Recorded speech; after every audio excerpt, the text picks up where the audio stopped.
Today I'm going to take a look at a player who has insane aim, and I actually thought was smurfing at first, but it turns out his aim may have hurt him as he doesn't know how to take good engagements, and he plays as if he's never lost a duel in his life. Before we go any further, I want to thank the sponsor for this video, Leadify. Leadify is an AI coach that allows you to improve faster by analyzing your Faceit or matchmaking games and giving you insight into your weaknesses as well as personalized training. Leadify also has a new rating system. Rather than trying to analyze your performance with an outdated system based primarily on kill to death ratio, you can use Leadify's rating system that takes into account the impact your kills have on your team's ability to win rounds, something you want to be doing in-game as well. Oddly enough, this somehow makes simple even better. Anyways, Leadify is free to use, so head to the link in the description and give it a try. Now there's a difference between aggressive engagements and insane engagements, and Fala the Pigeon here, great name I know, does struggle to find the difference between the two. So initially he's going to run directly out at his opponents, which makes their shots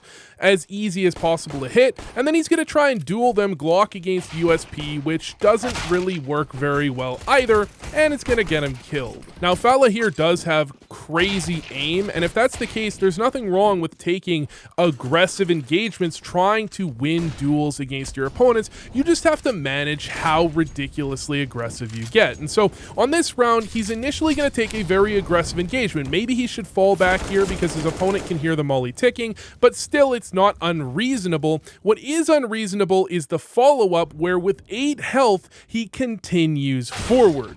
Now from Fala's POV, that didn't seem that bad. However, if we watch it from his opponent's POV, you're going to see he's trapped between an A site split from short and long, and he needs to find an engagement quickly to actually get himself out of it, and he's going to find that directly onto Fala, and not only that, it's a pretty easy fight for him to win as well, and then he can go back and focus on the other side of the push and almost wins the round for his team. Now, Fala's team actually does turn this one back. However, you can see that the engagement Fala lost there nearly cost his team a chance to win. If he simply survives, this player is going to be trapped and it's probably not going to go well for him. Now the problem with these engagements is that you're not really gaining very much if you do win them, but you're losing a lot when you lose them. So it really comes from a place where you don't really expect to ever lose any gunfights, or at least you're not considering the possibility. And that's only one part of the problem, but you can see it in this round as well. He actually makes a fantastic play here,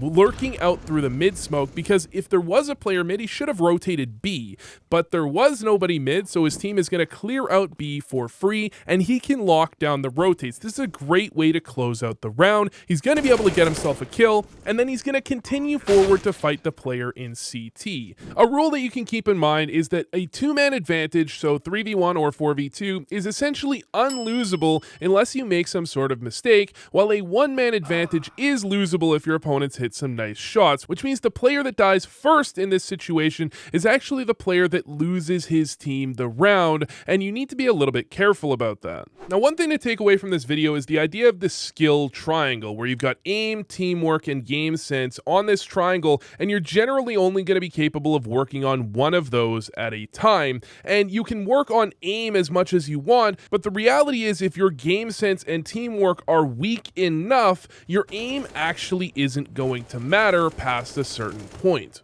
The situation that Fala is in, and the situation many players are in who had great aim from a very low level, is they don't understand what engagements you're supposed to be taking. You can see it's not without its reason. Fala is in a ridiculously bad position here and hits 2 extremely nice shots to win his team the round. The problem is he follows this up in the very next round by buying a scout, getting tagged right off the bat, and then continuing to fight the player scouting him from spawn. They had 1 pistol round. There's no reason he should be going for that engagement. And if we look at that from his opponent's POV, surprise, surprise, all he needed to do was hit 2 very easy shots. He simply assumes not only that he's going to hit a nice shot, but that his opponents are going to miss. Now, normally this is where I'd show you some cool utility he threw.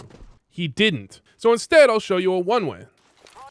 A lot of CS actually boils down to making your shots easy to hit and your opponent's shots hard to hit. Now, nobody really misses out on the first part, making your shots easy, and you can see Fala here with fantastic crosshair placement to even adjust for the crouch that the Opper repeaks with, and then he doesn't get lazy moving forward, clearing out angles as he tries to grab the Op. He's going to get himself another kill with, again, great crosshair placement. It's the make your opponent's shots harder to hit part that most people seem to miss out on, and as he makes his way into lower, it's not really a very winnable situation. Can't blame him for this other than maybe he should be saving, but he strafes into his opponent's crosshair and his opponent hits the easy shot. So what you want to be doing is sometimes looking at what your opponents did and how much of a chance they had so you can understand how effective your play was. And if we look at this from the first player's perspective, from the Opper's POV, that was ridiculous. And then if we look at it from the second player's POV, the rifler in tunnels, you're going to see the peek isn't quite as effective. There's the peek.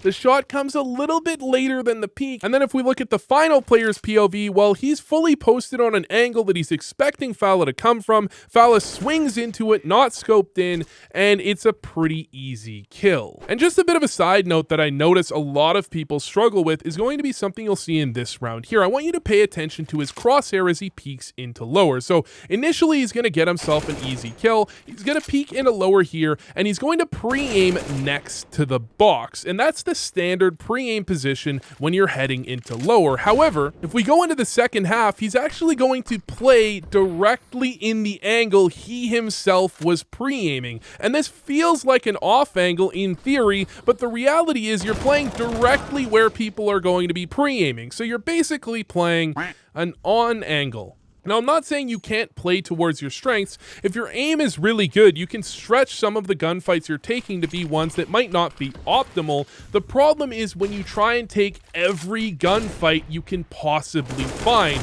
you're going to end up playing in Faceit 5 feeling like you can't rank up, even though your aim is as good as someone much higher level than you. You're playing as if you're playing against players who can't shoot back, and as soon as they can, you're running into trouble. Anyways, thanks for watching, and I hope this helped.